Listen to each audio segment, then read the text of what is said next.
आप देख रहे हैं मेट्रो सिटी पोस्ट। आज की एक एक्सक्लूसिव रिपोर्ट हमारे पत्रकार स्पर्श देसाई द्वारा।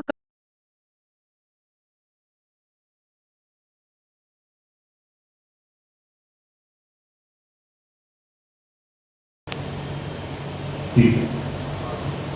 This point is also very important. Please try to focus over here. I think ये भी चंदेरी बाजार में एक पॉइंट एप्लीकेबल है.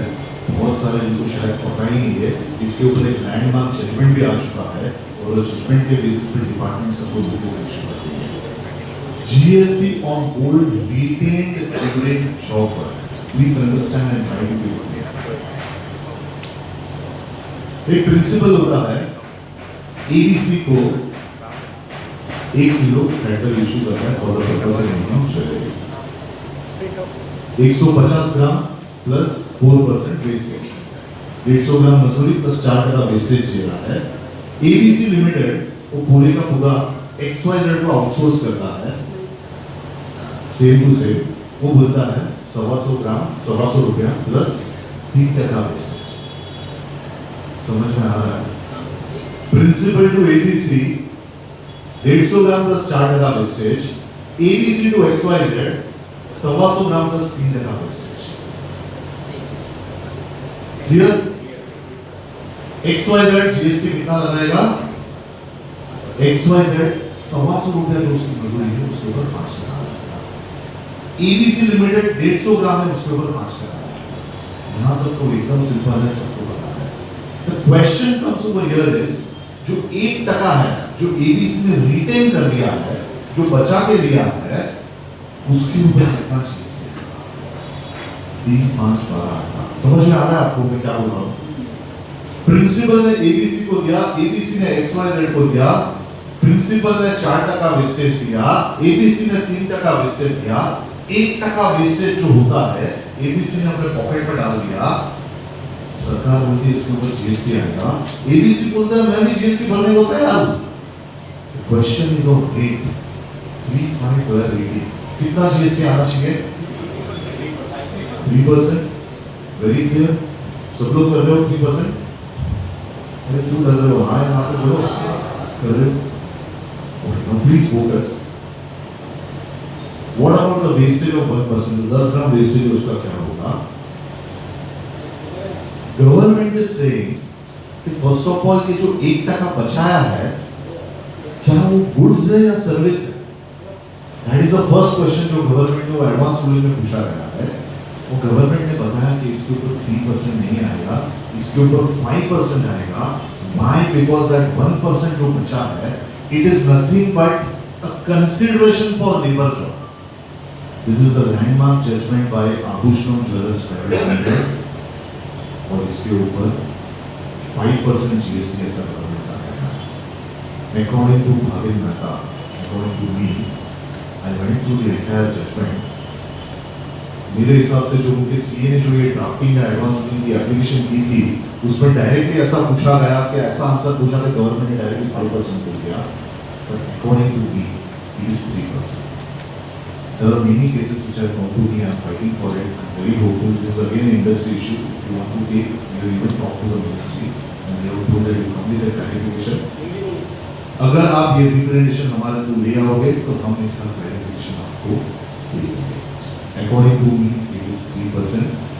पेपर वर्क प्रॉपर करना पड़ेगा तो फिर प्रॉपर समझ में आ रहा है. I think you all are on the same page. मैंने ये क्वेश्चन जो रखा है सबको समझ में आ गया रहेगा कि व्हाट आर वी डूइंग.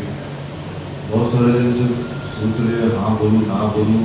मैं भी कर रहा हूँ लेकिन हमें वजह से कर नहीं पा रहे. So please try to understand. I'm making you aware. ये जजमेंट ऑलरेडी आ चुका है. इसके लिए शायद नोटिस भी आएगी. Now the department will also start becoming active after this. Any questions? You can just take it over here. GST over. This is the page. You can like it. ये सब कुछ मेरे पेज पे available है. It's freely available. Okay, sure. Now we go to the important part is HUID. Huh? The first thing over here is detachable jewelry. एक image है आपके सामने यहाँ पे. एक ही ज्वेलरी है, इयरिंग है. There are different images 1, 2, 3 अलग अलग attachments है and अलग अलग attachments उसमें लगते हैं. One of the image I think आप लोग ज्वेलर तो मेरे से ज़्यादा तो आपको पता है क्या क्या डिटैचेबल होता है. These are the different long chain, multi-row necklace, earring and what we should do. The question over here is, in case of detachable jewelry, hallmarking कितना होना चाहिए? एक ही हॉलमार्किंग होना चाहिए, दो होना चाहिए, तीन होना चाहिए, चार होना चाहिए? हेलो, कितना हॉलमार्किंग डिटैचेबल पे होना चाहिए?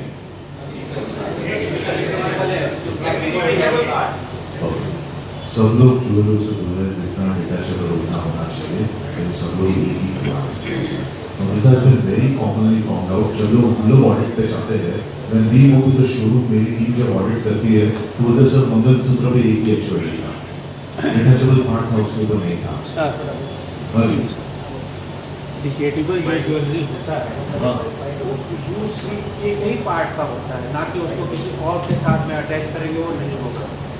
जैसे अगर आपने जो पहले मुझे एयरिंग दिखाया उसको वापस दिखा सकते हैं. इस एयरिंग के बीच की पार्ट भी किसी और में यूज नहीं हो सकता है, नीचे की भी कोई पार्ट नहीं यूज हो सकता है. इसको भले वो कस्टमर 2 पार्ट में पहले 3 पार्ट में पहले जो पहलेगा इसी के साथ ही.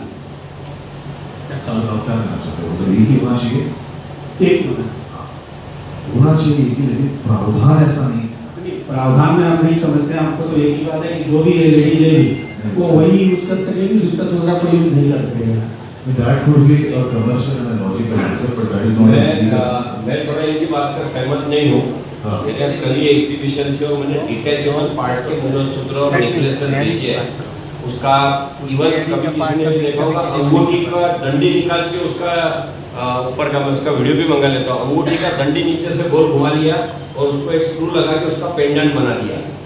2 ग्राम के ऊपर चेंज हो रहा है. जो इस एयरिंग को जो आप पार्ट दिखा रहे हो ना, इसकी कहीं पे और उपयोग ये नहीं ये होता है, क्योंकि देखिए ये पार्ट निकाल के मैं नेकलेस को लगा सकता हूँ, ये पार्ट निकाल के मैं पेंडेंट के अंदर एडिशनल भी उसको मैं कर सकता हूँ, और ये मेरे को प्रायोरिटी होना चाहिए. एक नेकलेस को 3 भाग में बांट करके उसको अलग अलग पहना जा सकता है, एक एयरिंग को नहीं पहना जा सकता है, और एक रिंग को कभी भी 2 कान में नहीं पहना जा सकता है. मैं रुक जाता हूँ. तो ये कहने का मतलब ये है कि इसकी कोई वो बात नहीं है, इसको एक ही माना जाएगा. आप उसको भले अलग अलग यूज करेंगे, कस्टमर एक ही लेगा, उसका यूज भी एक ही व्यक्ति ही कर पाएगा. ये 2 पार्ट की बात नहीं चालू है, ये 2 कान के लिए अलग अलग बात नहीं चालू है, एक ही पेयर का मल्टीपल पीसेस की बात चालू है. ऐसे अलग नहीं मैं एक बात बताऊं, क्योंकि देखो कोई बात लगे तो आधी मीटिंग में चलनी, जो है वो क्लियर होना चाहिए. पहले हॉलमार्क में होता ये था, सादे हॉलमार्क में कि उसके मल्टीपल जगह पे भी जाता है तो प्योरिटी चेक हो रही थी, उसके नंबर से कोई लेना देना नहीं था. तो मैं उसके 4 पीसेस करूं या 2 करूं, इट मेक्स नो डिफरेंस. लेकिन अब HOID हो रही है, उसके पीसेस करने में दिक्कत आती है. और कोई भी लॉ ऐसा नहीं होना चाहिए कि जो लॉ के हिसाब से हम धंधा करें, धंधे के हिसाब से लॉ बनना चाहिए. तो हम जो अभी एक चाह रहे हैं, जो हमारी 4 दिन पहले जो मीटिंग हुई कि क्या क्या गवर्नमेंट मानती है वो देखो, जो नहीं मानती है उसके प्रूफ इकट्ठा करो, और प्रूफ इकट्ठा करने के बाद नहीं गवर्नमेंट मानती है तो अपन उसको चैलेंज करो. इफ यू अलाउ मैं आपको एक ही चीज बताऊंगा भाई, यू आर अवेयर, जब पहली बार HSN कोड आया था इसके लिए, GST के लिए, तब गवर्नमेंट का डे 1 को रूल था कि एक नेकलेस में अगर रूबी है, कोई भी रूबी का अलग HSN कोड था, एमराल्ड का अलग था, गोल्ड के कैरेटेज का अलग अलग था, गोल्ड के मटेरियल का भी अलग अलग था. याद है ना आपको, HSN कोड अलग अलग आया था. तब हम गवर्नमेंट को बोल रहे थे कि सर अक्रॉस दी बोर्ड एक ही HSN रहने दीजिए, क्योंकि हम चीजों को चेंज करते हैं, हम काट पीट के चेंज करते हैं, HSN कोड चेंज होगा.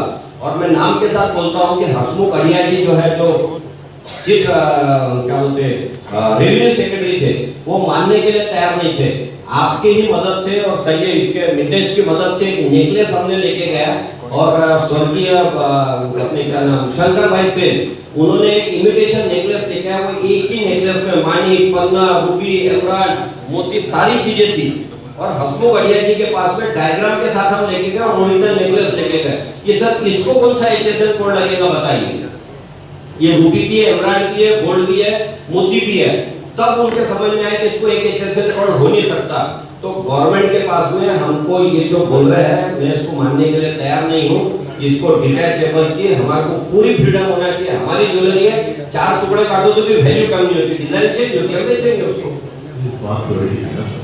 हाँ प्योरिटी की बात हो रही है. तो प्योरिटी के अंदर HYD का अड़चन है, 2 ग्राम के ऊपर आप चेंज नहीं अलाउ कर रहे गवर्नमेंट, और हम फाइट कर रहे हैं कि सर हम 10 ग्राम 20 ग्राम काट के दे देगा, मंगलसूत्र का पेंडेंट अलग कर दे, कान के का पीसेस कस्टमर की चॉइस से अलग, फिर से HYD को जाना नहीं चाहिए ज्वेलरी।